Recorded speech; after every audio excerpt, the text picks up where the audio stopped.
Blueprint Social. Today we're going to be chatting with Sheona Beach, the founder of Brisbane Home Buyers and creator of the Clever Home Buyer program. So I'm just here meeting Sheona.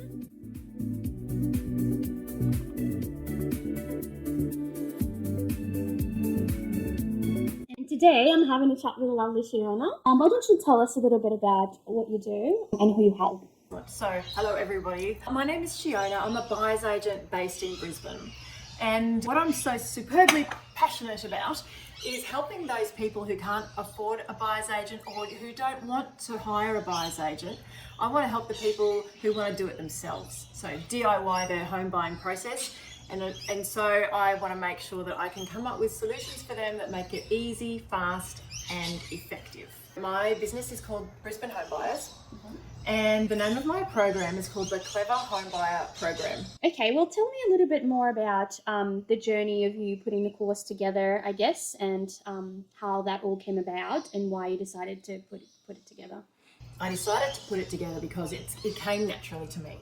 I have a long history of corporate training and facilitation and coaching and developing leadership programs and frontline management training. And so when I became a buyer's agent, it was blatantly obvious to me that there was no training in place to teach regular, everyday Queensland home buyers how to buy a home.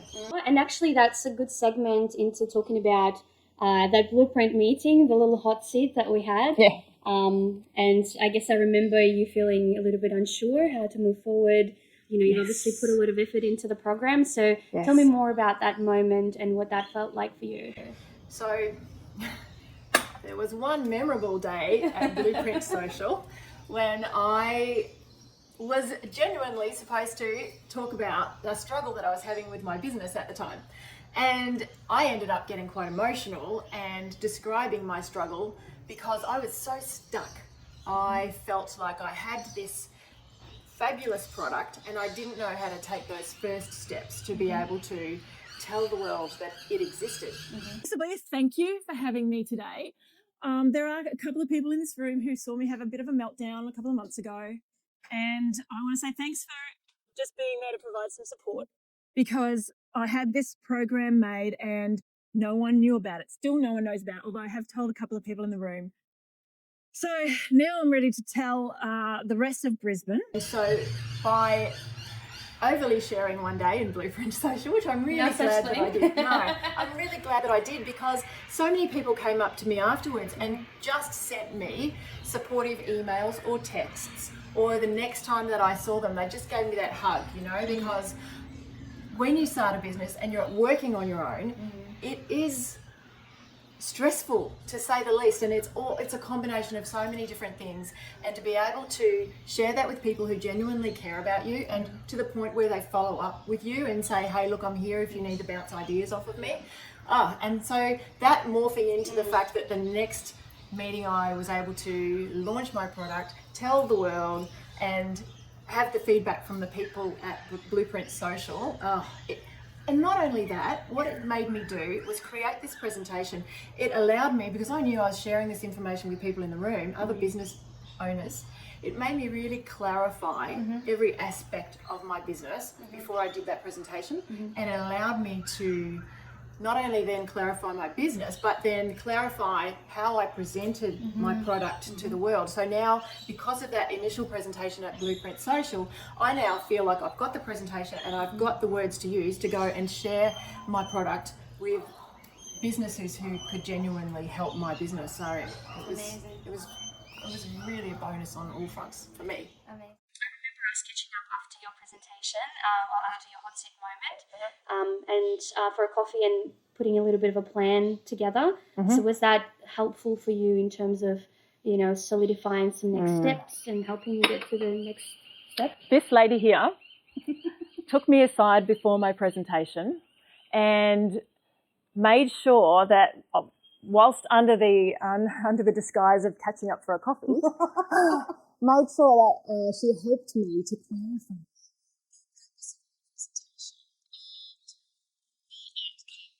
to achieve from that presentation, and I am very grateful for that nurturing that you gave me that day. It really helps the quality of my presentation. Well, I feel the same way. I feel like, you add the beautiful nurturing energy to the group as well.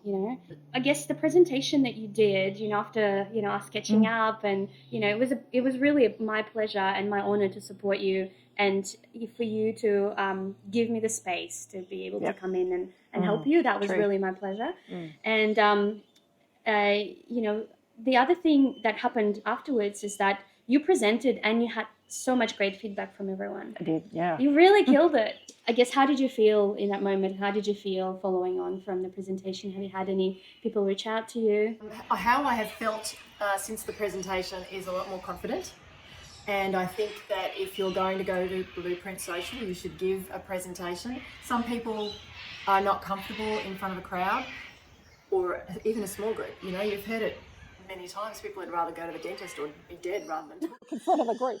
But I know it's true, but that's the truth. And I think that if they know that they've got a presentation coming up and they commit, it's not obligatory, but if they put up their hand and if they say, I'd like to give a presentation the month after next, that is really helping them to clarify a bit about their business and what they're going to present to the group. And develop their business skills, because everybody needs to know how to present.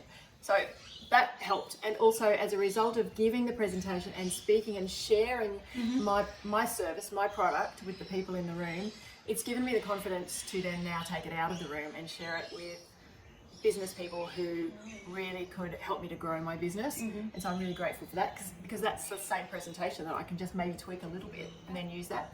And now knowing that the personal feeling of knowing that my service, my product is awesome, and people 100%. And so I'm getting that feedback from people. Yeah, it's amazing. It's really like filling a niche that's missing, right? Yeah, it's people missing. who want to do it well and they just want to do it themselves, right? Yeah. Not everybody wants to hire a buyer's agent. No. And that's fine. People want to do it themselves for whatever reason. Yeah. And so, well, let's make sure that they can do it themselves without making mistakes. 100%. They might have had some experience in the property, but maybe not a lot of experience. They need hand holding. Financially it might be, they're not sure if it's worth the investment. They might not have great contacts, that they're not sure, who to go to and things like that. And they might do the program and go, well, actually, that it's really complicated and there's a lot to consider. And then they may well say, I didn't realise buying a home was so complex. Yeah. And, that's why you don't know what you don't know. No, that's right. And that's why people end up on the news, is because they made a mistake buying a home. They trusted someone they shouldn't have trusted. Or they didn't do some due diligence that they should have done. Yes. And so I don't want anyone to appear on the news for a bad reason. It should be because, yay, we've got the house of our dreams.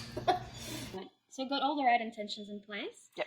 So I guess one last thing, if we just reflect, I guess on what you said there, if anyone have a business idea, or if they're struggling something in their business and they're not really sure how to go about it, what would you say to them? I think that if you've got a great idea, hold on to it. If you believe in your idea, hold on to it, and mix with people who are going to support you and help you to nourish that idea so that it can come to fruition. And I think that being around like-minded people who are supportive is a great thing to do. Don't let go of your dreams. If you've got a product or a service that you know is going to be of benefit to many people, hold on to that idea and ask other people who believe in you to help you to formulate the best way to present that idea to people who you could help. And I think if you go into business with an attitude of helping people instead of making money, that's the key. Be authentic about how you work and who you work with.